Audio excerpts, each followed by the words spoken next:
저라면 그래도 강력하게 좀 가고 싶은 곳에 갈 것 같은데 빨리 가면 갈수록 좀 유리한 입장이거든요. 그래서 굳이 늦출 필요는 없다고 저는 보고 있습니다. 경기도 쪽하고 이쪽은 지금 아직 시작 안 됐기 때문에 네. 지역이 좀 차별했기 때문에 그런 지역이라면 더더욱 좋고요. 서울은 조금 모르죠. 서울은 지금 온란 지역과 안 온란 지역이 차이가 크기 때문에 그런 지역에 따라 다르기 때문에 그건 좀 고민해 보셔야 되지만은 경기도 쪽에는 지금 그 갈 곳이 굉장히 많잖아요. 거래가 많지 않기 때문에 지역 어떤 차별화가 생기는데 순서는 있을 거라고 저는 보고 있고요. 순서는 있다. 네, 순서는 있다. 근데 시간이 걸린다. 근데 미리 좋은 지역에 가는 거는 맞다. 저는 그렇게 보고 있습니다.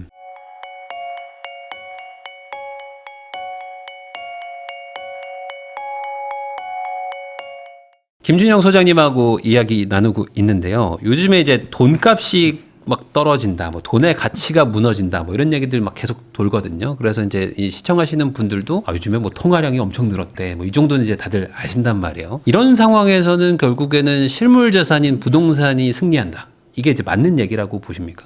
지금까지 맞았죠.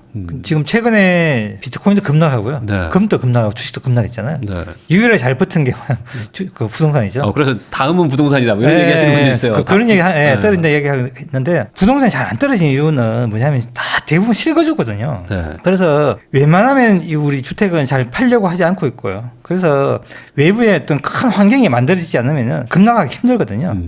그래서 저는 지금같이 돈의 가치가 떨어질 때는 미리 알고 지금 강남 분들을 많이 샀잖아요. 강남에. 네. 그거 미리 다 알고 한 거거든요. 그래서 지금이라도 저는 부동산을 갖는 게 맞다. 사는 게 맞다 이렇게 보고 있습니다. 그럼 내 돈에서 살 수 있는 제일 좋은 거 사라. 뭐 네. 이거는 이제 다들 아는데 그 좋은 거의 기준이 뭐냐 이거 가지고 또 의견이 분분하단 말이죠. 소위 말하는 이제 지금 뭐 토어제니 뭐 이런 그러니까 인기 지역에 가서 내 돈에 맞춰서 살려면은 막 나홀로 아파트 있고 뭐 좀 뭐 애매한 막 구축 있고 뭐 이런 것들이 있단 말이에요. 근데 네. 조금만 나가면 뭐 신축의 대단지 막 초품화 이런 거 있으니까 이런 걸로 좀 고민들을 하고 계시는 것 같은데 어쨌든 트렌드를 봤을 때는 뭐가 좀 더 유리하다고 보세요? 서울 같은 경우에는요. 서울은 아파트 자체가 부족하거든요. 네. 전체 우리 주거의 어떤 비율을 따져보면요. 제주도 다음으로 작은 곳이 서울이거든요. 네. 아파트 자체만으로도 조금 경쟁력이 있고요. 나홀로 아파트 있잖아요. 서울에 잘 오르지 않는 데가 나홀로 아파트거든요. 그 나홀로 아파트가 대단지 속에 있는 나홀로 아파트는 괜찮아요. 근데 이제 빌라가 많은데 나홀로 아파트는 혼자 있는 거. 그건 별로거든요. 네. 그런 것만 좀 피하시면은 대부분 다 연식이 좀 되어도 인서울은 괜찮고요. 네. 근데 경기도나 이제 우리가 외곽으로 갈수록 이제 역세권도 중요하고요. 경기도 쪽은. 그리고 신축 위주로 또 선택의 폭이 또 서울보다 조금 좁혀야 되죠. 그렇게 선택하시면 큰 무리 없다 봅니다. 그러니까 서울은 약간 기본적으로 이제 교통편이 좀 잘 돼 있고 뭐 중심부다 보니까 좀 교통의 영향력이 조금 덜한데 경기도로 나가면 확실히 좀 교통 출퇴근이 더 중요한 느낌을 좀 받긴 하거든요.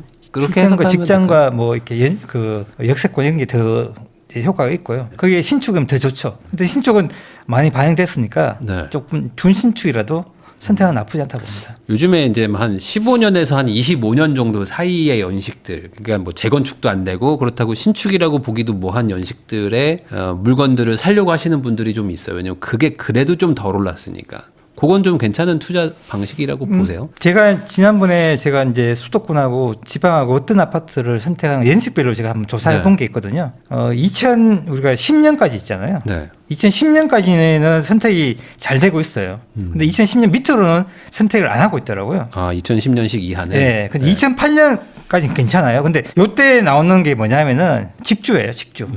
그 지하 주차장으로 네네. 차가 내려가는 그 엘베가 내려가는 엘베를 타고 올라갈 수 있는 거. 그게 관리된 시점이 2007년, 8년, 9년이거든요. 네. 그게 연결되어 있는 아파트와 그러지 않은 아파트 차이는 크거든요. 네. 그 밑으로는 선택을 잘 안 해요. 그러니까 커뮤니티는 없어도 되는데 네. 지하 주차장은 다 꼭 사야 있어야 된다. 네. 그래서 꼭 선택한다면은 그걸 있는 곳을 선택하는 게 나쁘지 않다. 네. 그건 지방도 그렇고 서울도 똑같은 현상이었어요. 아무래도 뭐 차 주차하고 이런 거에 대한 스트레스가 좀 크니까 네. 그런 것들은 좀 고려를 해야 된다. 그냥 연식으로 좀 끊으면 되겠네요. 지하 주차장 그 연결성. 네, 맞습니다. 이걸로 좀 끊자. 지금 무주택자분들이 차라리 속 편하다고 얘기하시는 분들이 있거든요. 왜냐하면 1주택자분들은 지금 있는 집을 팔고 가야 되는데 뭐 토호제니 뭐 다 묶여가지고 뭐 투기과열지구여가지고 뭐 지금 못 파는 경우도 생기고 조합원이 갑자기 돼가지고 이제 뭐 3년 동안 못 판다 뭐 이런 것들도 있고 하니까 지금 한 채 가지고 있는 분이 갈아타게 하려다가 막힌 요 케이스라면은 뭐 어떻게 해야 되나요? 지금 뭐 있는 세입자 어떻게든 내보내고 뭐 팔아야 될까요?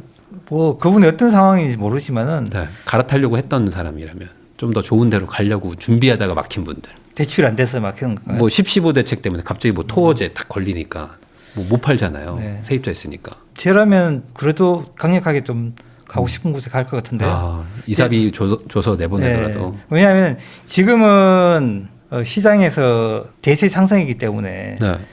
빨리 가면 갈수록 좀 유리한 입장이거든요. 그래서 굳이 늦출 필요는 없다고 저는 보고 있습니다. 아, 지금이 대세 상승장이라고 보시는 거예요?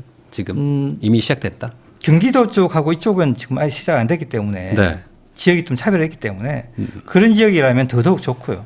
서울은 조금 모르죠. 서울은 지금 온라인 지역과 논란 지역이 차이가 크기 때문에 그런 네. 지역에 따라 다르기 때문에 그건 좀 고민해 보셔야 되지만은 경기도 쪽에는 지금 그 갈 곳이 굉장히 많잖아요. 네. 가격 반영 안 되는 곳이 많기 때문에 그런 지역들은 미리 가는 것도 나쁘지 않다 봅니다. 아, 그러니까 제가 궁금한 거는 그런 지금은 약간 양극화장이라는 얘기들은 많이 했는데 양극화가 아니라 대세 상승이면 결국에 내려가던 애들도 올라가야 되잖아요. 그러니까 벌어지는 것도 같이 올라가 줘야 되잖아요. 결국에 과거 같이 뭐 소위 말하는 뭐 노도강, 뭐 금강구 뭐 다 같이 올라가는 그런 장이 펼쳐질 거로 예상을 하신다는 건지. 아니요. 그게 아니고요. 거래가 많지 않기 때문에 지역 어떤 차별화가 생기는데 순서는 있을 거라고 보고 있고요. 순서는 있다. 네, 순서는 있다. 근데 시간이 걸린다. 근데 미리 좋은 지역에 가는 거는 맞다. 저는 그렇게 보고 있습니다. 그러면 결국에 지금은 돈에 맞춰서 좀 최대한 좋은 거 하나를 가지고 있어라. 네. 지금 일부러 두 개로 늘리는 분들은 별로 좋은 결과는 없을까요? 안 좋을까요? 두 개도 뭐 나쁘진 않은데요. 상승하는 시장이니까. 근데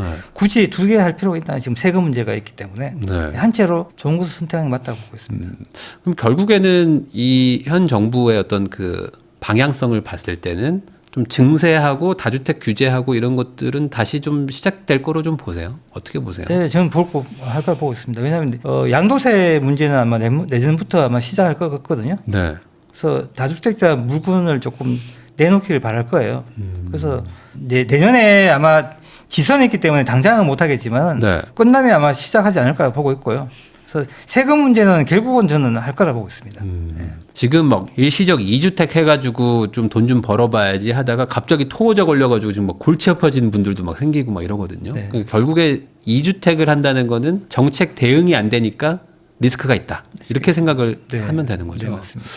그럼 이 상황에서 막 세 채 이상 있는 완전 진짜 다주택자 이런 분들은 뭐 올라갈 것 같아도 정리를 해야 되나요? 아니면 끝까지 버텨야 되나요? 아니, 어떻게 되나요? 세금에 좀 여유 있는 분들은 저는 나쁘지 않다 보고 있고 저도 버티는 것도. 예, 저도 세금 내고 있지만은 그냥 가지고 있거든요. 네. 세금에 뭐 좀 조금 뭐 등화하신 분들 있잖아요. 예민한 분들도 있고 그런 분들이 있기 때문에 개인의 어떤 성향이라고 보고 있습니다. 근데 뭐 전체적인 흐름은 한 채가 좋긴 한데요.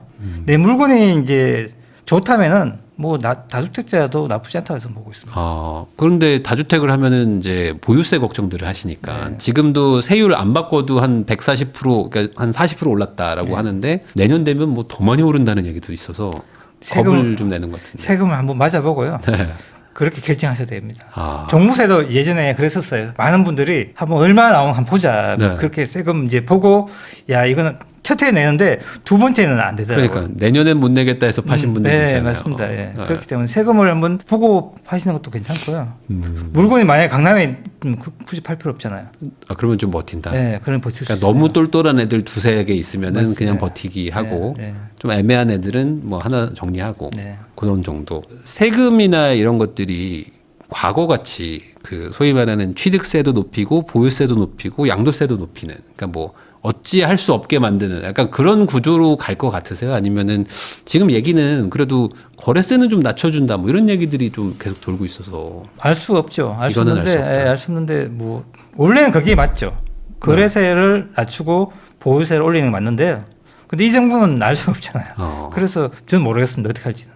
네, 근데 감이 안 이제 옵니다. 거래세 얘기가 그게 있더라고요. 이제 거래세가 취득세만 얘기하는 거인 것도 있더라고요. 양도세 얘기 안 하고. 그러니까 양도세는 높이고 취득세만 낮춰준다 뭐 이런 식으로 하는 경우를 지금 거래세 낮춘다고 얘기하는 사람도 있더라고요. 네, 그렇게 이야기하시는 분도 있을 것 같네요. 근데 양도세가 높은데 보유세를 높이면 사실상 팔 수도 없으니까 보유세 계속 내야 되는 과거 같은 상황이 되는 거잖아요.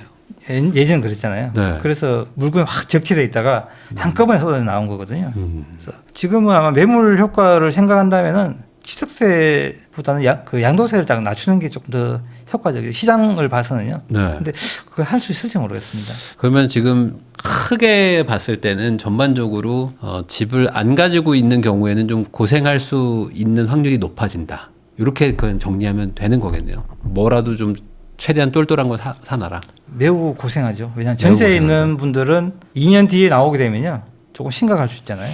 그래서 미리 좀 대응을 하시는 게 좋을 것 같고요. 쉽게 우리가 이제 환경이 바뀔 것 같지 않기 때문에 단기적으로 어떤 해결책이 안 보이거든요. 제가 봐도 네. 아무것도 없거든요. 네. 그래서 그런 분들이 지금 모르고 시장에 딱 왔을 때 이걸 어떻게 해결할 건가 하면 난감하죠. 그러니까 이거 어떻게 어떻게 해결하죠? 해야- 네. 정말 난감하거든요. 지금 뭐 빌라랑 오피스를 막 짓고 있어도 지금 이게 해결될까 말까인데 네. 그것도 안 되고 있거든요. 심각한 상황이라고 봅니다. 그 LH를 통해서 공공에서 공급을 좀 하겠다. 그러니까 뭐 지금 이제 사업성이 안 나온다고 민간에서 못 하니까 공공 주도로 하겠다. 이거는 좀 잘 될 수도 있을까요? 어떻게 보세요?